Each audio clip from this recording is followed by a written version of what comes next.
The bell had barely stopped when the room changed.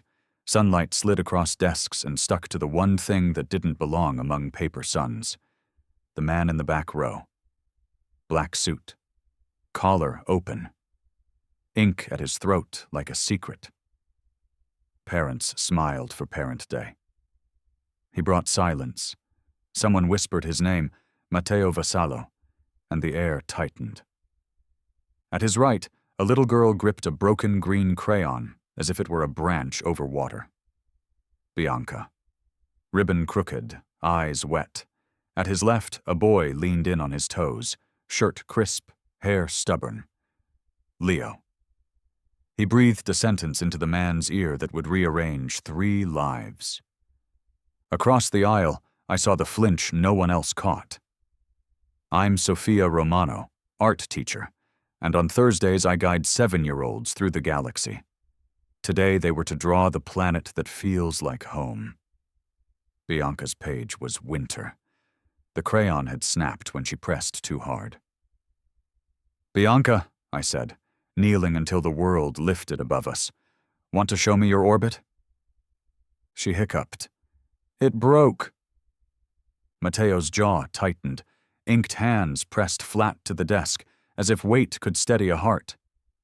I've seen fathers fix buttons, stories, patience. This one could likely close a city block with a call. He could not fix a crayon. It's okay, I told her. Planets crack all the time. We glue them back. I set a fresh green in her palm and a speckled Saturn sticker. Her breathing settled. When I looked up, Matteo was already staring, as if I'd spoken a language he knew only as rumor. Then Leo leaned closer. He whispered the smallest verdict. She only needs a mom. No one else heard it, but I watched the words land. Something unarmored crossed Matteo's face. Surprise, ache, fear, as if the boy had pointed at a locked room and found the keyhole. The city built legends off that face. None included this expression. Parent Day rolled on. Children bragged, adults clapped. A poster slipped and I joked that gravity wanted a nap. Laughter loosened shoulders, but the corner kept tugging. Bianca's knuckles white around the new crayon. Matteo too still. Leo watching both like a small sentinel. When the planets were pinned to cork, I gave the class cookies. Bianca stayed. I sat beside her, blocking the sun she hid behind. What color is your sky? She shrugged. I offered choices. Sea glass, fern, lime. The crayon trembled. If you can't pick, I whispered, borrow mine. I drew a ring around her circle, 2 orbits sharing a line. The tremble stopped. Up close, Matteo's details sharpened. The almost smile scar, the sleepless shadows, the watch worn too tight. Ms. Romano, he said carefully, thank you. It's just a sticker, I said. Not to her. I did not ask where Bianca's mother was. Questions can be doors or weapons. Teachers learn which to holster. Leo returned with 2 cups of juice he had not been assigned to carry. 1 for Bianca, 1 for Matteo. Emergency rations, he said, and watched them both. Some boys make jokes to survive. Some build bridges. He did both. Dismissal arrived like tide. Slow, then all at once. Through the window, 2 dark sedans idled at the gate. Men leaned on them like punctuation that ends arguments. The outside world waited to reclaim him. Bianca's drawing lay between us. Mostly green, thin ring, a small blue dot tucked close like a hand in a pocket. I wrote her name and slipped it into her folder. May I keep this? Matteo asked, nodding at the spare sheet where I'd sketched 2 orbits touching. For her room. For her, I said, giving it to Bianca. She tucked it into her cardigan, as if blinking might erase it. Goodbyes in classrooms are forecasts. Bianca kissed her fingers to my sleeve. Matteo nodded. Leo whispered, I'll check for extra donuts tomorrow. Then the room held pace and the far-off hush of traffic. That night, engines hummed under my window. 2 SUVs idled at the curb. The buzzer rasped. A knock followed, the kind that doesn't ask. I opened on the chain. The hall was a yellow tunnel of peeling paint. In the middle stood Matteo, Bianca's art folder held with both hands like an offering. "I didn't know where else to go," he said. "No swagger, no soldiers, just a man with the wrong tools." He lifted the folder. "She left this." He breathed like it hurt. "She cries when alarms ring. She cries when I leave a room. Therapists use words that don't move her. You said planets crack and we glue them back." He swallowed. "Can you help me glue?" Behind him, the building murmured with dinners and news. I thought of hallways, gossip, and Bianca's blue dot tucked to green. Mostly I thought of the sentence that stole air from a city legend. "She only needs a mom." "Tea," I said, undoing the chain. "We'll start with tea." He stepped in without looking around. On my kitchen table, under a fruit bowl and permission slips, Bianca's planet waited. I set it between us like a treaty. "I won't take money," I said before he could ask. "If I spend time with her, it's because it helps her." "No gifts, no favors." "Agreed," he said. "One more thing," I added, pouring water over bags pretending to be leaves. "No lies. Not to her, not to me." He looked at the drawing. When he met my eyes, they were unguarded. "Then the first truth is this," he said. "I'm afraid of losing her to the dark that follows me." The kettle clicked. Outside, engines dimmed. Inside, something else began. None of us knew. Not the boss at my table, not the girl with green on her fingers, not the boy who whispered courage into dangerous ears, how quickly a classroom orbit would pull us into the same gravity. Trace that orbit back, and you reach the moment that set everything in motion. The day Bianca's mother vanished, leaving a silence we were about to enter.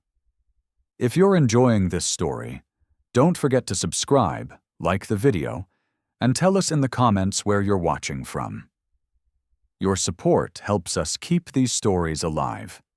And trust me, the best part is yet to come. Now, let's get back to it.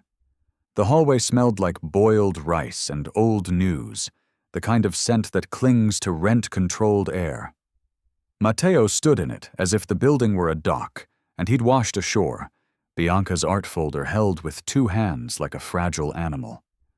The 2 SUVs idling at the curb had gone quiet. He'd told them to circle the block. It made the night feel thinner. I unlatched the chain. "Come in," I said. "Careful, there's a loose board that bites." He stepped inside, black suit softening against walls the color of steamed milk. My apartment was small. 1 bookshelf, 3 plants I apologized to weekly, a kitchen table speckled with paint flecks that never came off. I cleared permission slips with the back of my hand and set Bianca's planet between us. The ring I'd drawn around it looked bolder in my light, almost defiant. "You said tea," he murmured, as if repeating a spell to keep the building from tipping. I did. I filled the kettle and turned the gas. The blue ring bloomed with a click. He stood as men do when they don't know where to put their weapons. After a moment, he folded himself into the chair across from me. The table sighed. "She left 2 years ago," he said. His voice was sand scraped over metal. "Bianca's mother." I waited. "She walked out a door, and the world narrowed to the size of a keyhole," he said. "After Bianca talked in pieces. Then the pieces became nods. Then the nods became quiet." "Grief is louder than sirens," I said. "It makes children hold their breath." He nodded once. "I brought in doctors, good ones, expensive. They gave me words, trauma, disruption, attachment. They gave her toys in sealed plastic and asked her to point at faces on laminated cards. His mouth twisted. She didn't point. She cried when the door clicked behind them. And nannies? I asked. Rotated through. Some were kind, some were not. All were temporary. I set 2 mugs on the table. The steam carried peppermint and something I could never name, a grocery store mix that promised calm. Matteo didn't touch it. He had the look of a man who forgets he is allowed to be warm. You came tonight because in your room, he said, eyes on the paper planet.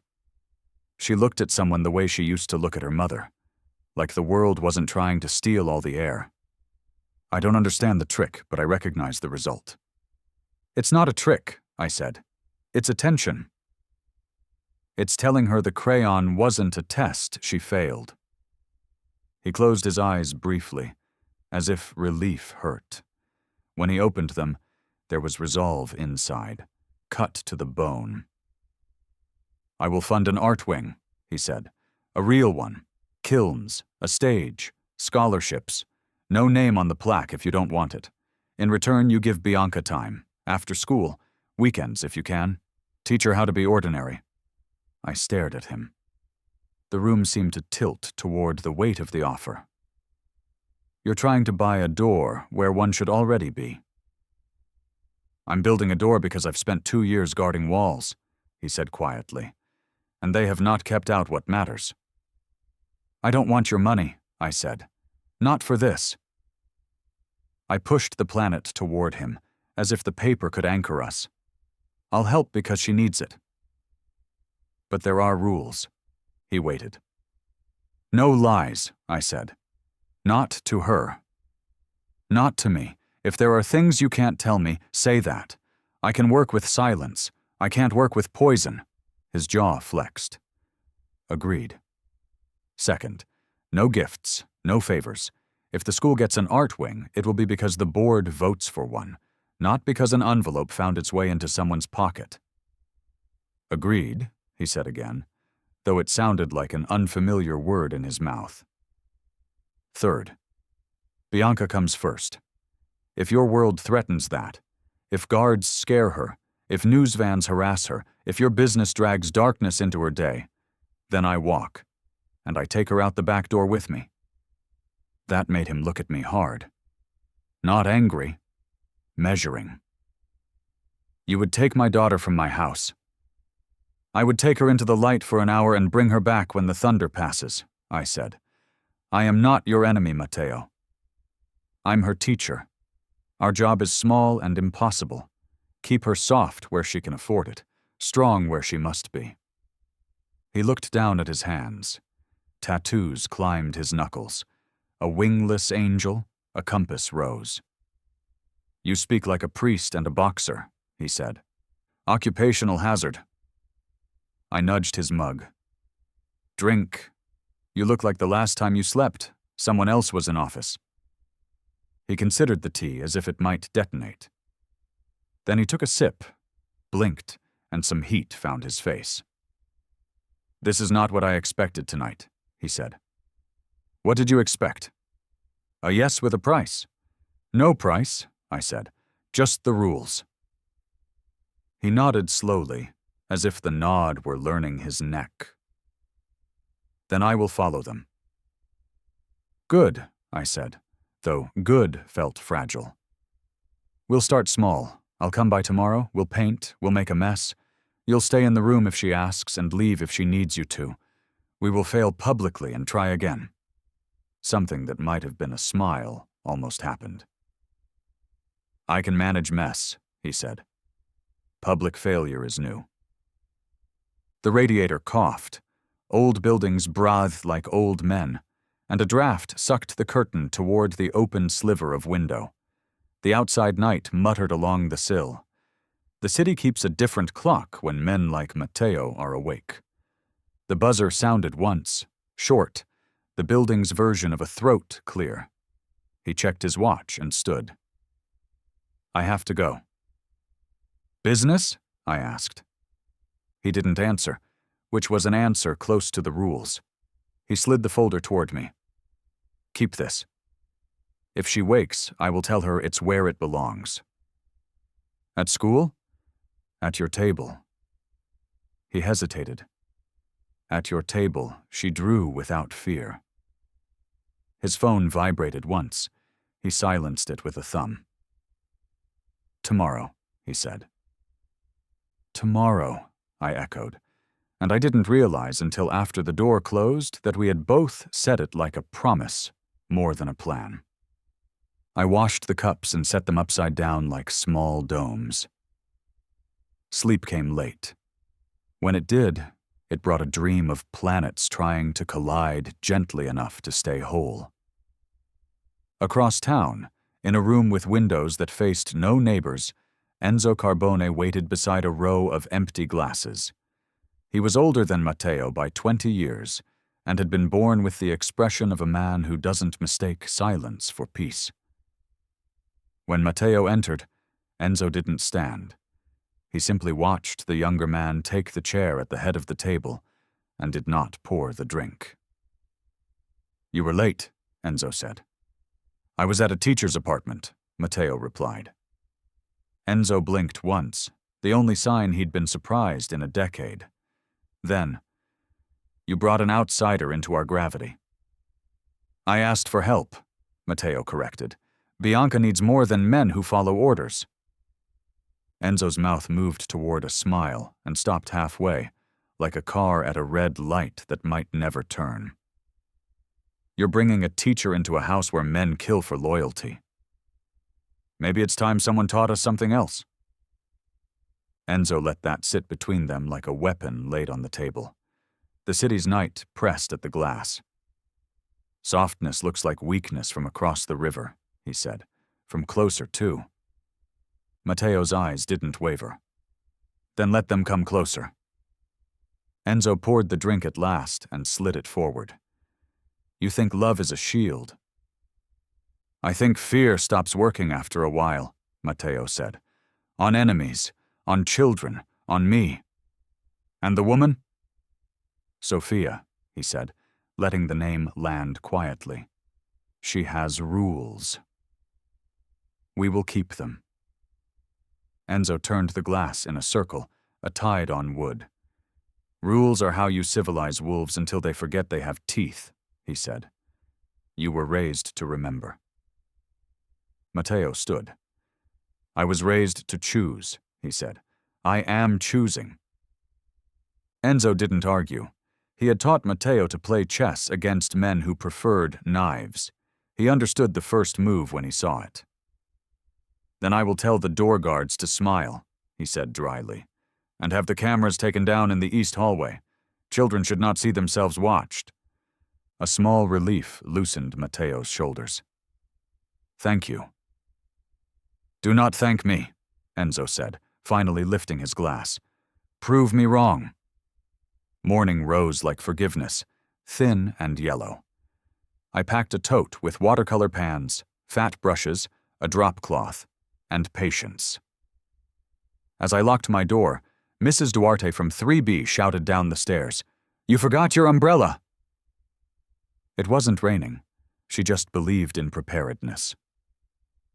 The ride to the Vassallo estate required 2 trains, 1 bus, a short walk I pretended not to be nervous during, and a gate that recognized fear the way dogs do. A guard whose neck was wider than my waist asked my name into a cuff. Whatever answer he received surprised him enough to step back. Inside, stone cooled the air. A woman with a clipboard that could probably open a government building escorted me past oil portraits that did not look like family. We reached a room that wasn't a child's room until now. White sofa, white rug, windows like cinema screens. I spread the drop cloth, set out water, lined brushes like a parade. Bianca entered in her socks, eyes still damp from a dream. Matteo followed at a distance, uncharacteristically uncertain, hands empty. Good morning, I said. Today we make oceans. You can be a wave or a boat. She looked at me, then past me, to the world outside the high glass. After a long moment, she walked to the table and picked up the biggest brush, the one meant for walls. She dipped it in blue and drew a single line that trembled and then steadied. Matteo didn't breathe. I smiled. "A horizon," I said. "Every journey starts where the sky meets the sea." Bianca nodded once. She dipped again. Somewhere deep in the house, a door opened and closed. A sound like thunder kept polite. The brush kept moving. We had started. Before we continue, take a moment to subscribe and like this video. It helps more people discover stories like this one. And tell us in the comments where you're watching from. Now, take a deep breath, because what happens next will change everything. The Vassallo estate looked carved out of stone and silence. From the hill it sat on, you could see the sea stretching out in sheets of pewter light, but inside, the air barely moved. The marble floors carried echoes that didn't belong to laughter. Every sound felt borrowed. A woman with gray hair and a spine that had memorized command led me through corridors lined with portraits that stared like witnesses. I caught glimpses of men in dark suits stationed by doors, their shoulders squared, their eyes politely cold.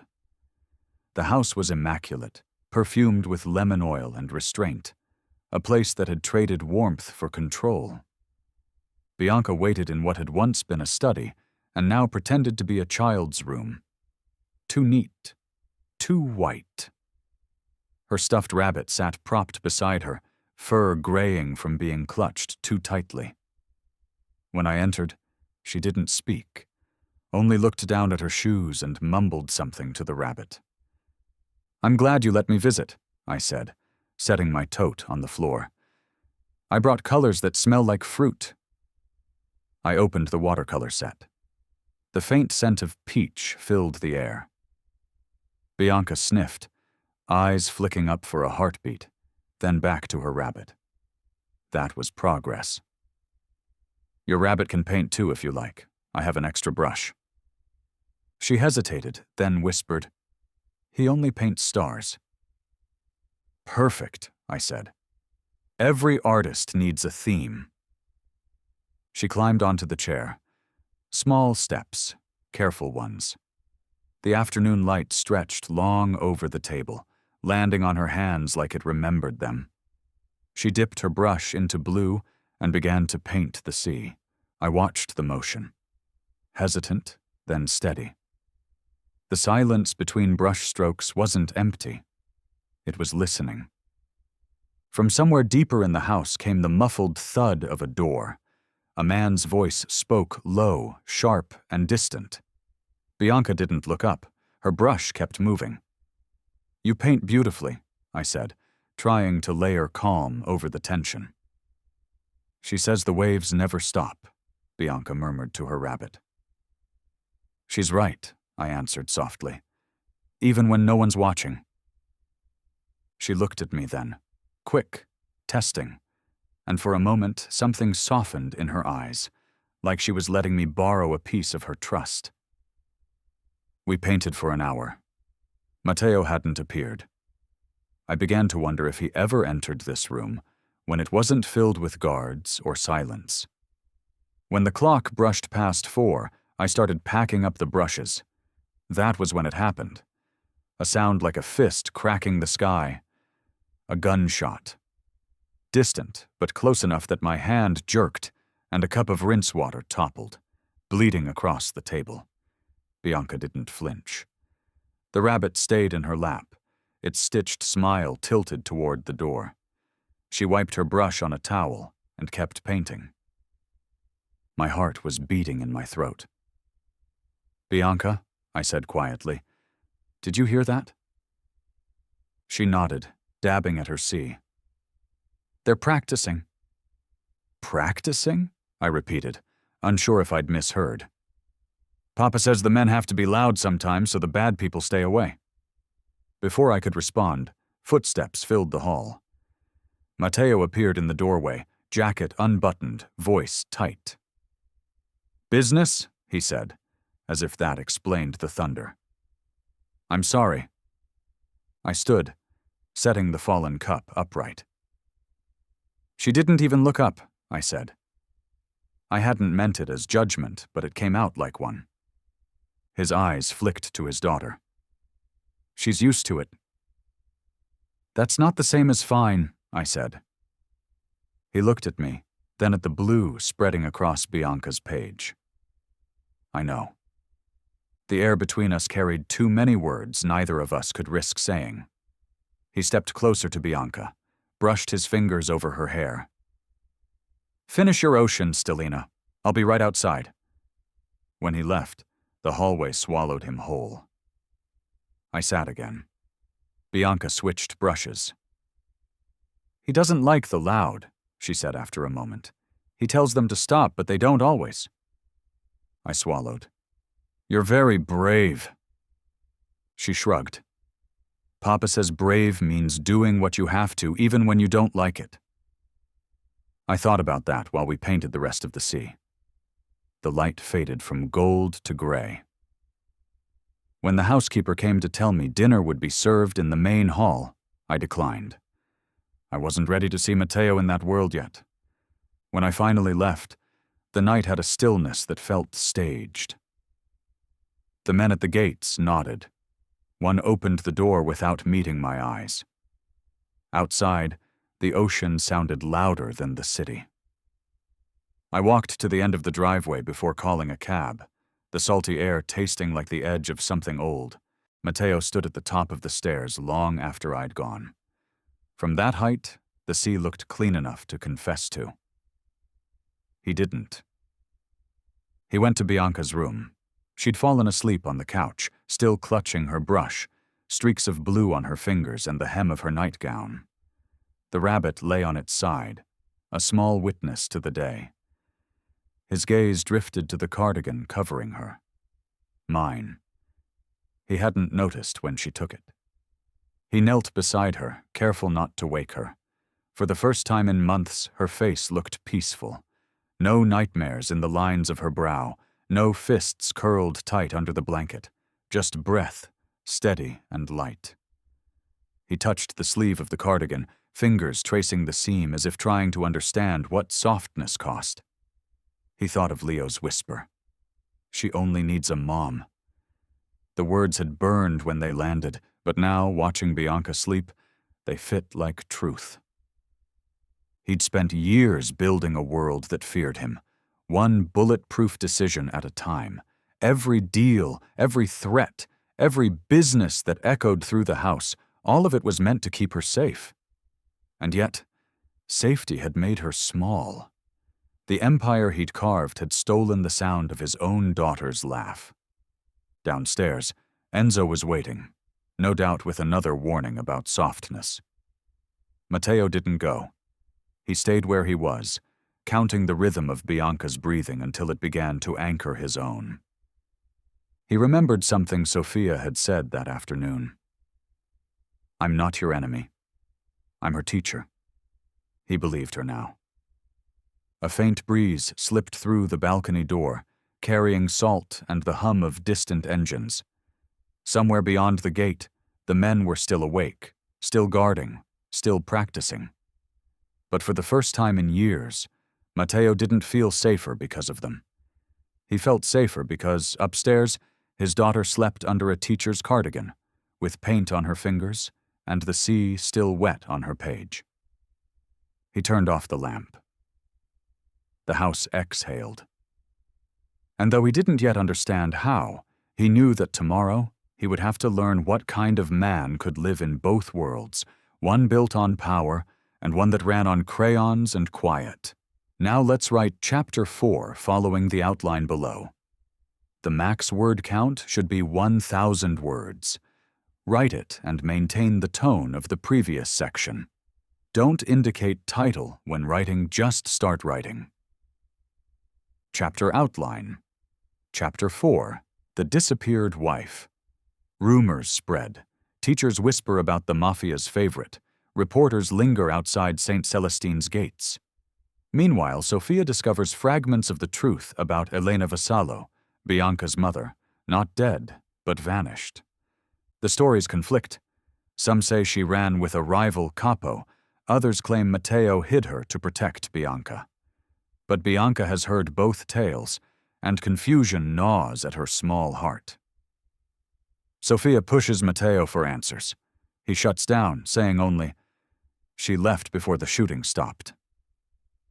Later, Bianca quietly asks Sofia, "Did my mom leave because of me?" The question breaks something in the teacher and stirs something dangerous in Matteo. The story broke on a Thursday morning. I was halfway through tying the day's stack of paintings with ribbon when my phone began to buzz like it had a fever. The first message was from Clara, a link and nothing else. Then came 3 more, all the same headline splashed across glossy red type. "The Mafia's new Madonna, teacher turns underworld's angel." The photo beneath it was one of mine, taken outside St. Celestine's gate, Bianca's hand curled around my wrist.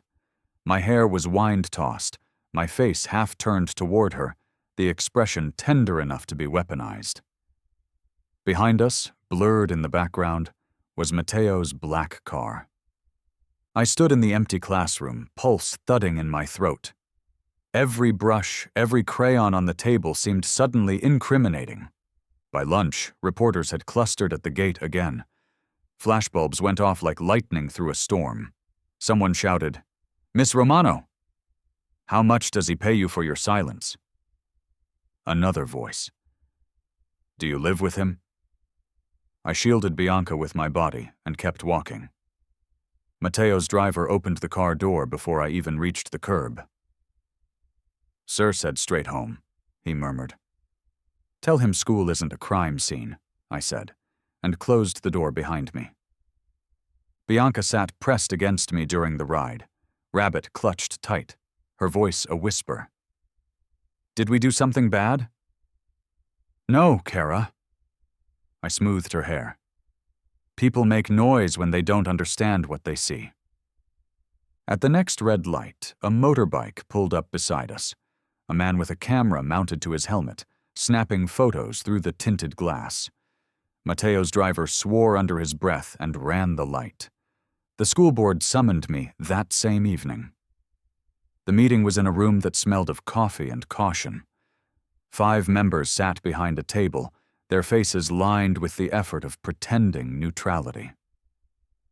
"Miss Romano," the chairwoman began, "your association with Mr. Vassallo has become controversial." "He's a parent," I said. "I'm his child's teacher." Yet the images suggest a relationship that goes beyond professional boundaries. I met her gaze. What those images show is a frightened child holding someone's hand. Another member cleared his throat. "The board is concerned about optics." "Then perhaps," I said, "the board should be more concerned about the fact that a little girl has to enter school through paparazzi to learn her colors." Silence. Paper shuffled. Someone sighed. The chairwoman leaned forward. "We'll review your case and be in touch. Until then, we suggest discretion." Discretion. The polite word for obedience. When I left the building, Matteo was waiting by the car. He looked like sin dressed for Sunday. Dark suit, sleeves rolled, eyes unreadable. "I should have handled it sooner," he said. "It's not your fault." "Yes, it is," he said flatly. "My world stains everything it touches." He offered to withdraw Bianca from St. Celestine's, to hire private tutors, to donate quietly so the board would leave me alone. "No," I said. "She deserves a normal classroom, not another locked room with walls for company." "Normal doesn't exist for us," he said. "Then we'll make it." He almost smiled, the kind that flickers and dies before it reaches the eyes. "You're stubborn." "I'm a teacher," I said. "It's the same thing." 3 days later, Julia arrived. She came in a car longer than most apartments, stepping out in a white coat that gleamed like a blade. Elena's sister, older by 7 years, famous in the society pages for charity galas and whispered scandals. The kind of woman who smiled for cameras the way others bared knives. I was in the garden with Bianca when the gate opened. The child froze the moment she saw her aunt. "Hello, Piccola," Julia said, crouching gracefully. "You've grown so much. You have your mother's eyes." Bianca hid behind me, clutching my sleeve. Julia's gaze rose to mine. "Miss Romano, I presume?" Her voice had the softness of silk stretched over glass. "I'm here for Bianca's art session," I said. "How devoted." She smiled, all teeth, no warmth. From her purse, she drew a small silver locket and held it out. "This was your mother's. She wanted you to have it." Bianca looked at Matteo, who had appeared in the doorway. His expression hardened. "We're not doing this here, Julia." She straightened, unbothered. "Relax, Fratello. I'm only visiting my niece." "You don't have a right to visit," Matteo said. "Family always has a right." She turned to me. "And family always finds out who's trespassing." I met her gaze. "Bianca invited me." Julia's laugh was quiet and cruel. "Oh, I don't doubt that. Children trust everyone who speaks kindly, but kindness can drown you in this family, Miss Romano. Walk away before it happens." Then she placed the locket on the table, kissed Bianca's hair without permission, and left with the echo of perfume that lingered like a warning. Matteo's jaw was stone.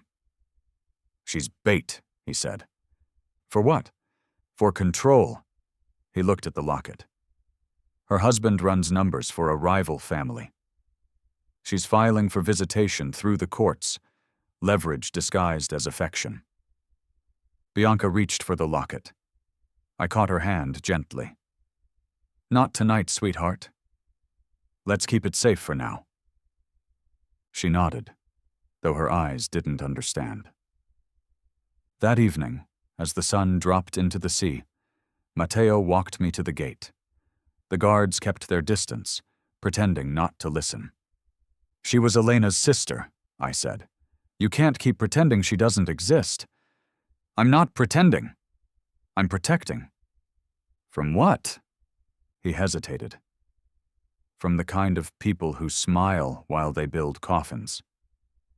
I wanted to ask which side of that smile he belonged to, but his face stopped me. "I can handle the board," I said, "and the papers. But if this turns legal—" "I'll handle it," he cut in. "That's what worries me," I said.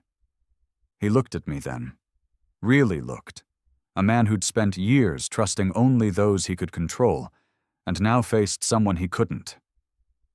"Be careful, Sophia," he said softly. "You think you're saving her. But every step closer brings you deeper into something that doesn't forgive." I should have walked away. Instead, I said, "Then we'll both have to learn forgiveness." He didn't answer. The sea wind pulled at his coat, the sound of waves mixing with the faint hum of engines from the road below. By the time I reached home, my picture was on another magazine cover. The caption read, "The Teacher Who Tamed the Devil." In my inbox, a message waited with no sender name, just a single line. "You're being used. Walk away before you drown." The signature beneath it was a stylized G. Outside, thunder crawled across the horizon. Inside, the air tasted like storm. Matteo's world was beginning to close in. And whether I wanted to or not, I was already inside the walls with him. The first sign was an envelope. It arrived on Monday morning, stamped with the crest of the St. Celestine Foundation. Inside was a letter, formal, congratulatory, announcing that the school's art program had received a substantial anonymous donation. The figure at the bottom made me sit down. It was enough to fund an entire new wing, enough to erase years of budget cuts and teacher pleas. It was also enough to make me sick. When I went to the board office that afternoon, the treasurer smiled like a man who'd just met Santa. "You're the miracle, Miss Romano. Someone out there believes in you." "Someone," I said. But I already knew the handwriting on the note attached. Block letters, deliberate, untraceable. A single word. Consider this protection. I drove straight to the estate. Matteo was in the courtyard, sleeves rolled, arguing into a phone in clipped Italian. When he saw me, he dismissed the call mid-sentence. "Sophia, what happened?" I held up the envelope. "This." His gaze flicked to it once, then away. "It was anonymous." "Don't insult me," I said. "You think I wouldn't recognize your kind of generosity?" He exhaled, patience and guilt woven together. "They were going to fire you. The tabloids made you a liability. I fixed it." "No," I snapped. "You bought it. You can't buy what you're trying to build, Matteo. Not this. Not her." "It's how things survive in my world," he said. "And look what your world's done for her. She doesn't need a fortress. She needs truth." His jaw tightened. "Truth doesn't keep people alive." "Neither does pretending to be her hero when all she wants is her father," I said. The words hit harder than I meant. His eyes narrowed, hurt sharpening into anger. "You think I don't love her? I think you love control more." The air between us thickened, thunder pressing against the horizon. In the doorway behind us, a small sound broke the tension. A soft gasp. Bianca. She stood barefoot, rabbit clutched to her chest, eyes wide as glass. She must have heard enough to turn love into confusion. "Sweetheart," I said, stepping toward her, "it's not what you think." But she was already backing away. It rained that night. Not a soft rain, but the kind that sounds like the sky is cracking open. The storm hit just as I got home. I was still replaying the argument when my phone rang. Matteo's voice, shredded. "She's gone." The world stopped. "What do you mean gone?" "She waited until the house quieted." The guards found the gate open. "She's..." His breath caught. "She's just a child." "I'll find her," I said. "Sophia dash dash." "I said I'll find her." I grabbed my coat, the same one she'd borrowed once to sleep under, and ran into the storm. The streets bled with water and light. My shoes slapped against the pavement, heartbeat matching the rain. Bianca wouldn't go far, I told myself. She'd go somewhere she felt safe. Somewhere the world still made sense. Then I remembered her drawing. The one of the classroom sky. The blue horizon she'd called home. St. Celestine's. I drove through flooded streets, wipers fighting to keep up. The school rose out of the rain like a ghost, lights out except for the emergency bulbs in the hall. I found the side door I knew she'd use, the one near the art room where the lock never caught. It opened with a groan. Inside, the air smelled of chalk and storm water. I called her name. The sound came back to me, small and empty. Then, from the music room, a faint glimmer. Flashlight glow against the far wall. I followed it. She was under the piano bench, knees tucked, rabbit in her lap. The light came from a small flashlight shaped like a cartoon bear. "Leo gave it to me," she whispered when she saw me. "He said moms make light in the dark." My throat closed. He was right. Her eyes shimmered, terrified and determined at once. "Did Papa pay you to love me?" The question sliced through the quiet. "No," I said quickly. "No, Bianca." He didn't. He asked me to help because he didn't know how. I stayed because I wanted to. She shook her head, tears mixing with rain. You're lying. Everyone lies. I'm not. I crawled closer until I could touch her hand. You're the first thing in a long time that feels honest. Behind me, a door slammed open. Matteo's voice, raw and desperate. Bianca! She stiffened. I turned as he stumbled into the room, soaked, unsteady, his hair plastered to his forehead. He looked nothing like a boss, nothing like the man in the papers, just a father with his heart in pieces. He dropped to his knees beside me. Piccola mia, please, come home. She pressed herself deeper under the bench, trembling. You lied too. He nodded, tears cutting through the rain on his face. Yes, I did. I lied because I thought truth would hurt you more. I was wrong. His voice broke. I can't lose you. Not again. Something in her small shoulders eased. She looked at me, uncertain. I nodded once, urging her forward. She crawled out, slow as a frightened bird. Matteo reached for her but stopped halfway, waiting. When she finally stepped into his arms, it wasn't power that held her. It was surrender. He buried his face in her hair. I'm sorry. He whispered again and again, words dissolving into the sound of the storm. I stood, stepping back to give them space. The flashlight flickered once, then died, plunging the room into shadow except for the faint light from the hallway. Outside, sirens wailed in the distance. Someone must have seen us break in. But inside that small room, the world was quiet again. Matteo lifted his head, eyes meeting mine. Thank you, he said, barely audible. You don't have to thank me, I whispered. Just keep the promise. He nodded. No more lies. Bianca clung tighter to him, and for the first time since I'd met her, her breathing didn't sound like a countdown to panic. We walked out together, 3 shadows against the rain. Matteo's car waited at the curb, headlights slicing the downpour. He opened the door for Bianca, wrapped her in a blanket, then turned to me. I don't know how to do this, he admitted. You start by trying, I said. The rain softened, the kind of quiet that follows exhaustion.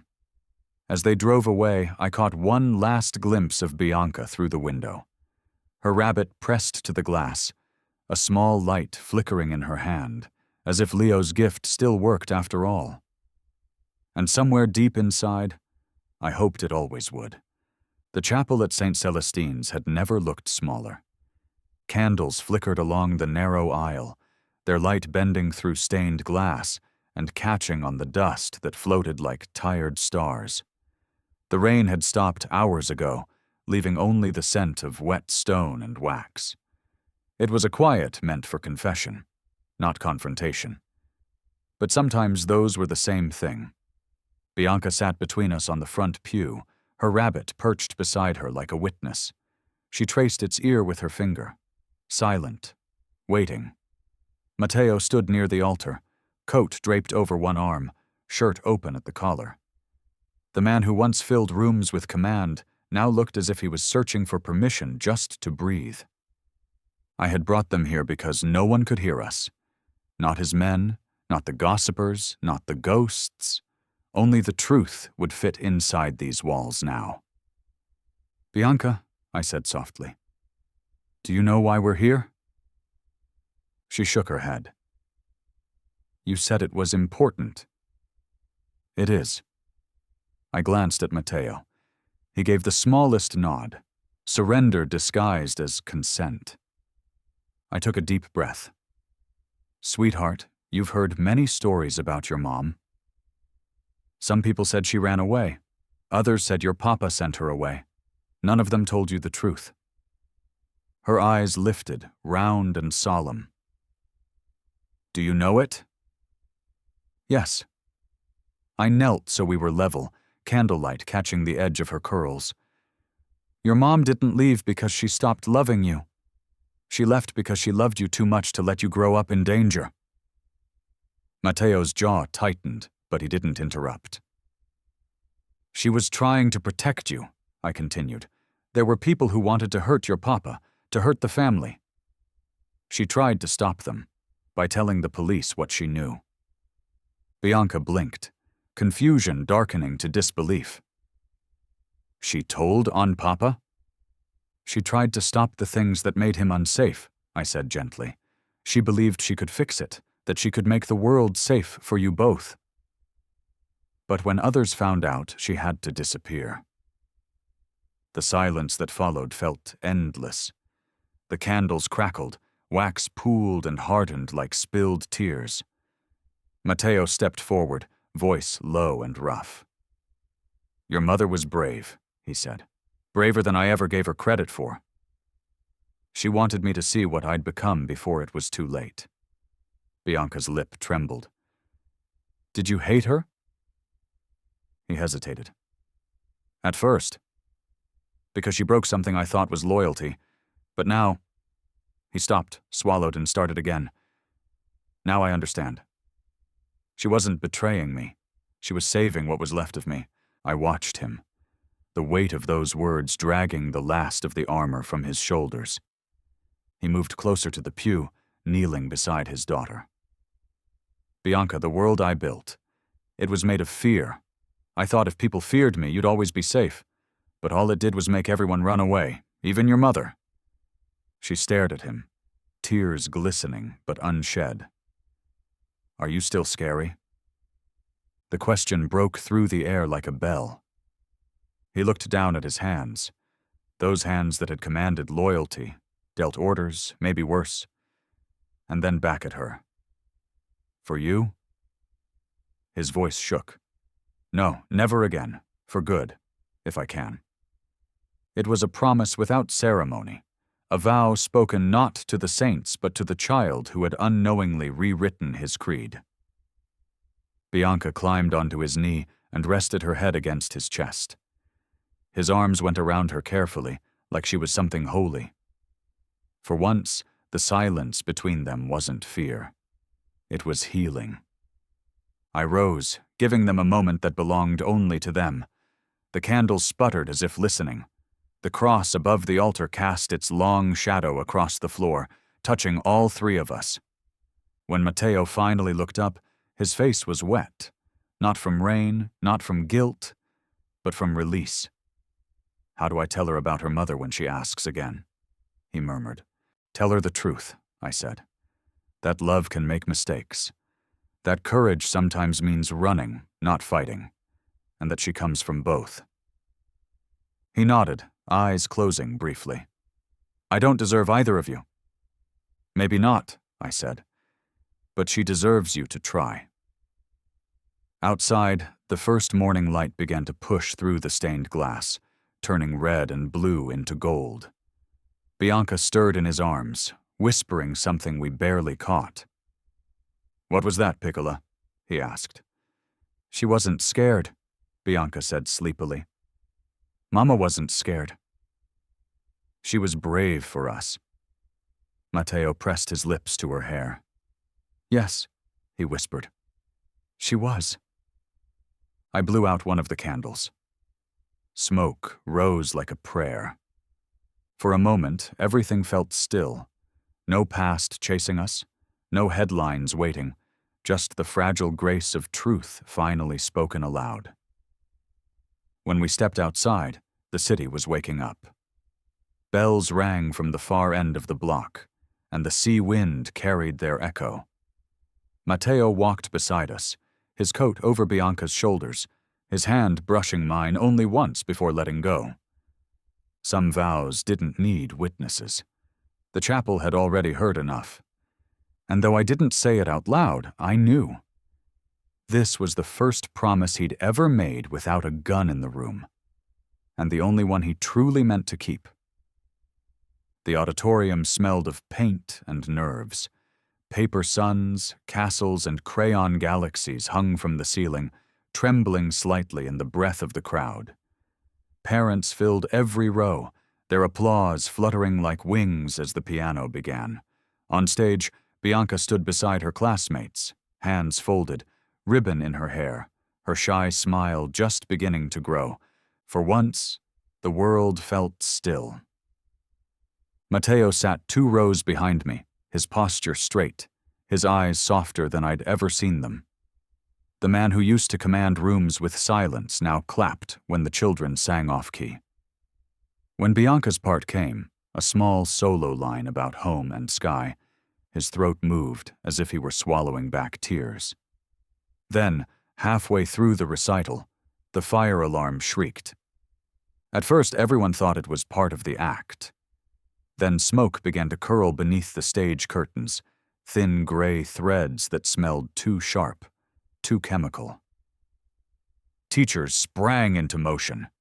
"Everyone to the exits!" someone yelled. Children scattered in small, frightened waves. The lights flickered once, twice. Panic rippled across the room. "Bianca!" I shouted, scanning the stage.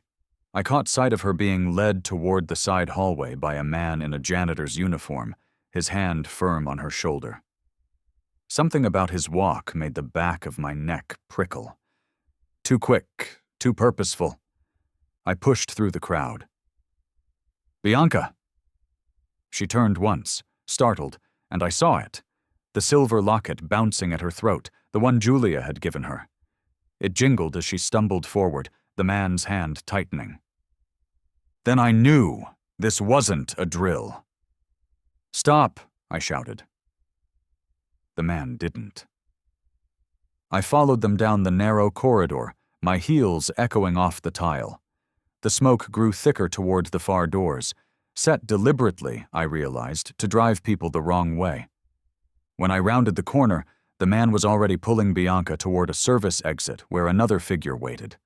A woman in black, face half hidden under a cap. Even through the smoke, I knew that posture. Julia. "Bianca!" I called again. The girl twisted in the man's grip, crying out. Julia turned, her voice sharp and mocking. "Teacher, go back to your crayons." "This doesn't concern you." "It concerns me when you steal a child," I said. "She's my niece," Julia hissed. "She belongs with her mother's family, not a murderer's." I stepped closer, hand reaching for the fire door frame. My heart was pounding so loudly I could barely hear my own words. "Then explain why you brought smoke grenades." Julia's smirk faltered. Behind her, the man yanked the handle to open the outer door. The sound of sirens was faint but growing. They didn't have long.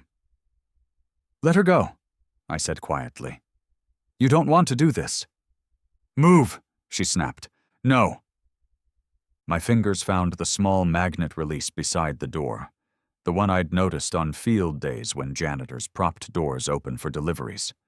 I pulled it down. A heavy click sounded as the magnetic seal engaged, locking the steel door tight. Julia's head snapped toward the sound. She realized, too late. The latch wouldn't budge. The corridor was sealed from both ends. "What did you do?" she shouted, jerking the handle. I stepped between her and Bianca.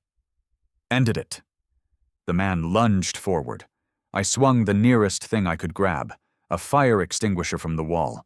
It hit his shoulder with a crack, sending him stumbling into the lockers. Bianca broke free, sprinting toward me.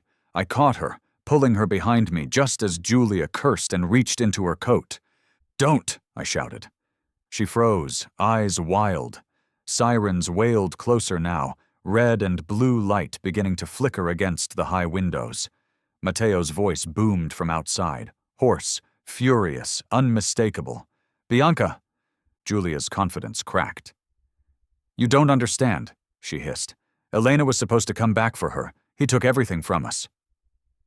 "You took your own path," I said. "And it ends here." The door shook as officers slammed against it. A second later, the lock disengaged from the outside, and the corridor flooded with uniforms, shouts, and the blinding flash of emergency lights. Matteo burst through behind them, soaked in sweat and panic. When his eyes found Bianca, he stopped moving entirely. For a heartbeat, he was no longer the man the city feared, just a father seeing his child safe. Bianca ran into his arms, sobbing. He held her so tightly I thought they might both break. Julia was pinned against the wall, wrists in steel, her perfect hair falling loose around her face. Even then, she tried to glare, as if pride could still buy her freedom. "It wasn't supposed to be like this," she spat as they led her away. "No," I said quietly. "It never is." The flashing lights turned the hallway into a kaleidoscope of red and blue. The smoke thinned. I leaned against the wall, breath shaking, paint stains still visible on my hands from the morning class. Matteo turned to me, his expression unreadable. "You followed her?" "I listened to instinct," I said, "and the sound of that locket." He stared at me for a long moment, something breaking behind his eyes. Fear, relief, awe, all tangled together. "You didn't even shout," he said. "I didn't need to." He looked down at Bianca, sleeping now in his arms, her face streaked with tears and ash. "You saved her," he whispered. "You saved everything." "No," I said softly. "I just reminded you what was worth saving." Outside, the sky had turned to ink. Fire trucks idled by the curb, casting red halos across the wet pavement. Matteo stood beneath the lights, Bianca pressed against his shoulder. Reporters hovered at the edges, shouting questions no one answered. When he looked back at me, his face was pale, raw, human. "You never raised your voice," he said again, as if trying to understand how strength could come without violence. "Sometimes," I said, "you don't have to be louder than fear, you just have to be steadier than it." He didn't reply, but the way he looked at me said enough. The Mafia boss, the man who built his name on terror, was trembling not from danger, but from the realization that courage could be quiet. And as the sirens faded, and the night began to breathe again, I knew the storm that had started in a school hallway months ago had finally found its calm. The night dissolved into paperwork and questions. Police lights faded to the edges of exhaustion, replaced by fluorescent hospital corridors and the whisper of pen against report forms. Bianca slept through most of it, curled in a blanket too big for her, her thumb tucked near her mouth, the way small children hide their last bit of safety. By the time dawn stretched pale across the city, we were back where it all began. St. Celestine's steps. The stone was cold and damp beneath us, the air heavy with the kind of quiet that comes after chaos. Matteo sat beside me, shoulders slumped, his coat around Bianca. The man who once ruled half the coast's underworld now looked like he'd fought a war and lost every reason to keep fighting. She stirred awake, eyes blinking open. "Is it morning?" "Yes, sweetheart," I said. "It's morning." Her small hand reached for his. Matteo caught it instantly, holding on as though daylight might steal her away. After a while, he looked at me. His voice was raw, stripped of everything that once made it dangerous. "No more endowments, no deals, no gifts to make things right. If you stay in our lives, it's because you want to." It wasn't a plea, it was surrender, the kind that takes more courage than conquest. I looked at him, at the man who had spent years learning how to command armies, but had only just learned how to ask. "All right," I said, "but there are rules." His mouth twitched. "Of course there are." "Tuesday," I said, "art at my place." Thursday, park, no cars following. Sunday, church. You and Bianca, no bodyguards inside. He nodded slowly, as if each word were a language he was learning for the first time. "Agreed." Bianca looked between us, smiling sleepily. "Can we paint on Tuesday?" We can, I said, but only if your papa promises to clean the brushes. Matteo let out something close to a laugh. It sounded foreign on him, but good. Deal. The sunrise bled gold over the chapel roof. For once there was no one left to chase or hide from. No headlines, no shadows. Just a man, a woman, and a child sitting on cold steps, holding on to what was left of the night and daring to believe it could become a beginning. Months passed quietly, like the world was relearning how to breathe. St. Celestine's rebuilt its auditorium. The papers found new scandals to feed on. Matteo sold half his businesses, the bloodier half. People whispered he'd gone soft. They didn't see the mornings he spent helping Bianca pack her school lunch, or the afternoons he waited in the car outside my apartment, suit jacket off, holding a watercolor she'd made that said, "To Papa, from your brave girl." He never missed a Tuesday. By spring, Bianca's laughter filled spaces that used to echo.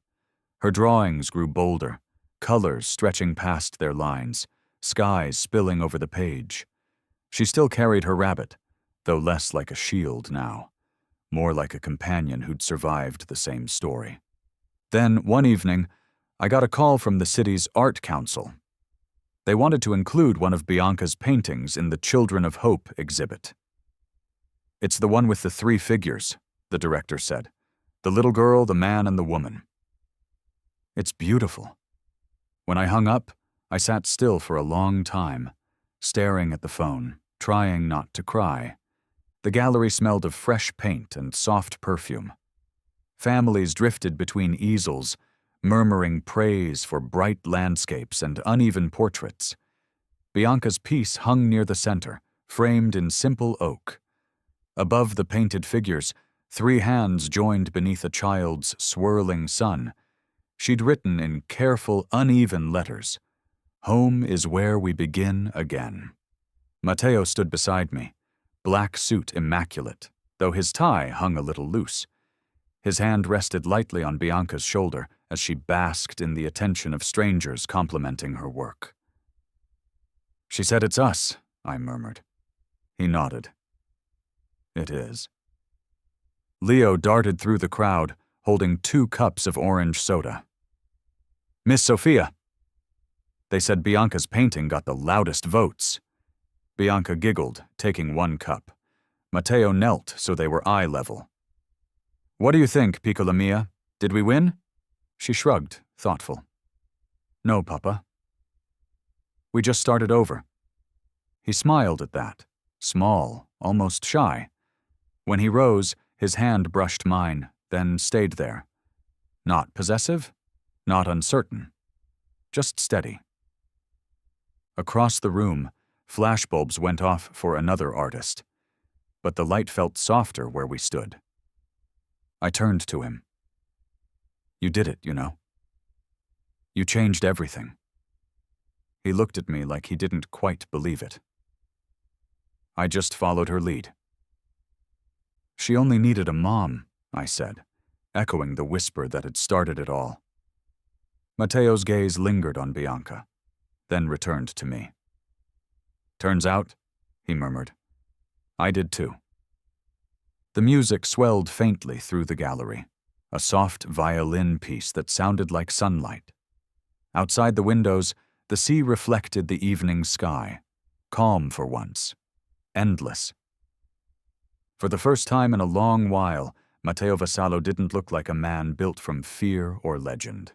He looked human, almost ordinary, and in that ordinariness something sacred lived, a promise remade not in blood, but in color and light. Bianca tugged at both our hands. "Come see mine again," she said, leading us toward her painting as though it were a door. We followed. And for once, there was nothing left to fix, only to begin again. If this story has your attention, hit that subscribe button and let us know where in the world you're watching from. Every story we tell connects the past to the present, and we'd love to have you with us for the next one.